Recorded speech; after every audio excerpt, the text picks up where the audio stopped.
ദൈവത്തിന് കഴിയും. അതുകൊണ്ടാണ് ആമേൻ ഹല്ലേലൂയ ദാവീദ് എന്ന് പറഞ്ഞൊരു മനുഷ്യനെ ഹല്ലേലൂയ ആട്ടിടയനായിരുന്നു. അവൻ്റെ വീട്ടുകാർക്കോ നാട്ടുകാർക്കോ അവൻ ആട്ടിടയൻ മാത്രമാണ്. ഒരിക്കലും ഇനി പൊങ്ങി വരുത്തില്ല, ഒരിക്കലും ഇനി ഉയരത്തില്ല എന്ന് വീട്ടുകാരും മാതാപിതാക്കൾ ഉൾപ്പെടെ ചിന്തിച്ചു. ആമേൻ ഹല്ലേലൂയ അവൻ ആടിനെ മേച്ചുകൊണ്ട് അവൻ്റെ ജീവിതം അവസാനിക്കും. അവൻ ഹല്ലേലൂയ കാട്ടിൽ അവൻ്റെ ജീവിതത്തെ അവൻ അവസാനിപ്പിക്കും എന്നൊരു ചിന്തയായിരുന്നു വീട്ടുകാരുടെയും നാട്ടുകാരുടെയും ആമേൻ ഹല്ലേലൂയ വിചാരങ്ങളും ചിന്തകളും. നിങ്ങൾ ഒരു പക്ഷേ ആയിരിക്കുന്നിടത്ത് നിങ്ങളെക്കുറിച്ചും ഇതുപോലെയുള്ള ചിന്തകളും ചിന്താഗതികളുമായിരിക്കും നിങ്ങളുടെ കൂട്ടുകാർക്ക്, അല്ലെങ്കിൽ നിങ്ങളുടെ വീട്ടുകാർക്ക്, അല്ലെങ്കിൽ നിങ്ങളുടെ ദേശത്തുള്ളവർക്ക്. ആമേൻ ഹല്ലേലൂയ ഇവൻ ഒരിക്കലും ഉയരത്തില്ല, ആമേൻ ഹല്ലേലൂയ ഇവൻ ഇങ്ങനെ പോകത്തേ. എന്നാൽ ദൈവം നമ്മളെക്കുറിച്ച് മനുഷ്യർ ചിന്തിക്കുന്നത് പോലെയല്ല ദൈവം ചിന്തിക്കുന്നത്.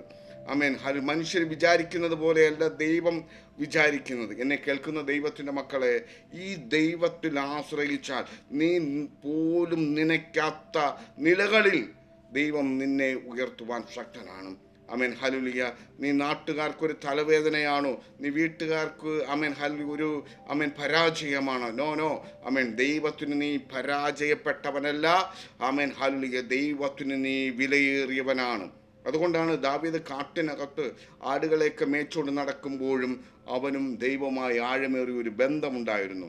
ദാവീദും ദൈവവുമായി ആഴമേറിയ ബന്ധത്തിൻ്റെ പിൻബലത്തിലാണ് പിൽക്കാലത്ത് ഗോലിയാത്ത് എന്ന് പറഞ്ഞ മല്ലനെ തകർത്ത് അവൻ രാജകീയ പദവിക്കകത്ത് കയറുവാനിടയായത്. ശത്രു എത്ര ബലമുള്ളവനായിക്കൊള്ളട്ടെ, പൈശാചിക മണ്ഡലങ്ങൾ എത്ര വേണമെങ്കിലും എഴുന്നേറ്റ് വരട്ടെ, ശത്രു എത്ര നിന്നെ പരാജയപ്പെടുത്താൻ ശ്രമിച്ചാലും നീയും ദൈവവുമായി ആഴമേറിയ ഒരു ബന്ധമുണ്ടെങ്കിൽ, എന്നെ കേൾക്കുന്ന ദൈവത്തിൻ്റെ മക്കളെ, ഇത് ഹല്ലേലൂയ നിങ്ങൾ വിശ്വസിക്കണം.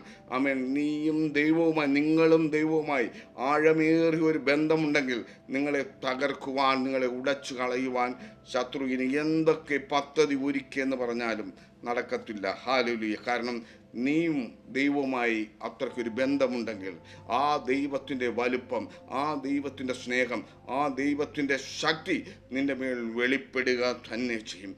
കാട്ടിൽ കിടന്നവനെ ഹല്ലേലൂയ രാജാവാക്കുവാൻ ദൈവം പദ്ധതിയിട്ടെങ്കിൽ, നാട്ടിൽ നിന്നെ കുറ്റം പറയുന്നവരുടെ മുന്നിൽ, വീട്ടിൽ നിന്നെ തള്ളിക്കളയുന്നവരുടെ മുന്നിൽ, നിന്റെ സഹോദരങ്ങളുടെ മുന്നിൽ, നിന്റെ ചർച്ചിൻ്റെ മുന്നിൽ, നിന്റെ ദൈവദാസൻ്റെ മുന്നിൽ ഹല്ലേലൂയ നീ അപമാനിതനായിരുന്നാലും ദൈവം നിന്നെ കണ്ടിട്ടുണ്ടെങ്കിൽ, നീയും ദൈവമായി ആഴമേറിയ ഒരു ബന്ധമുണ്ടെങ്കിൽ ഞാനൊരു ഉറപ്പ് തരാം.